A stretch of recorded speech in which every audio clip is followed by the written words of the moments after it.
चलिए देखा जाए question number 4 from exercise 7b। क्या दिया गया था? In the adjoining figure x by Z, तो आप देखो ये दिया गया एक्स, ये है बाई और ये है जेड का रेशियो दिया गया है 5:4:6। इफ एक्स ओ बाई, आप देख सकते हैं ये X O Y is a straight line, find the value of X by Z.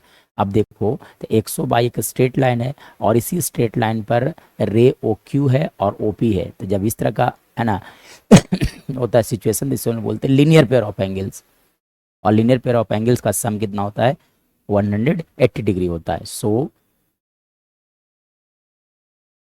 यहाँ से तीनों एंगल का सम आप लिख दो 180 degree.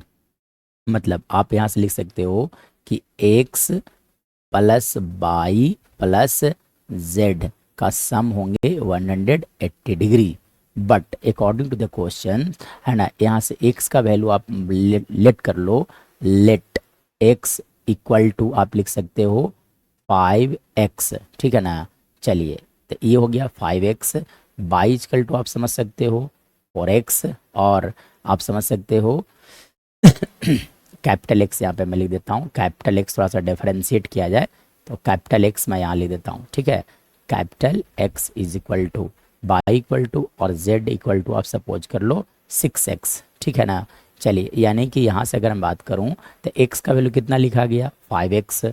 So you can write here in place of x 5x plus आप लिख सकते हो 4x plus 6x, that is equal to 180 degree. मतलब जब आप ऐड करोगे तो वो वैल्यू आएगा 15x इक्वल टू 180 डिग्री। मतलब x इक्वल टू आप लिख सकते हो 180/15, और ये कट करने के बाद वैल्यू आएगा 20 डिग्री। तब पूछा गया था find the value of x by Z. So x equal to 5x, और x का वैल्यू देखो कितने है? 12 है। तो 12 यानी कितना आ गया? 60 डिग्री आ गया। बाई इक्वल टू लिखा गया था 4x, मतलब 4 into 12 that is equal to 48 degree. और z इक्वल टू लिखा हुआ था 6x, मतलब 6 इंटू 12 आप कर लोगे तो इसका वैल्यू आ जाएगा 72 degree. So x by Z का वैल्यू आपके सामने आ चुका है, ठीक है। चलिए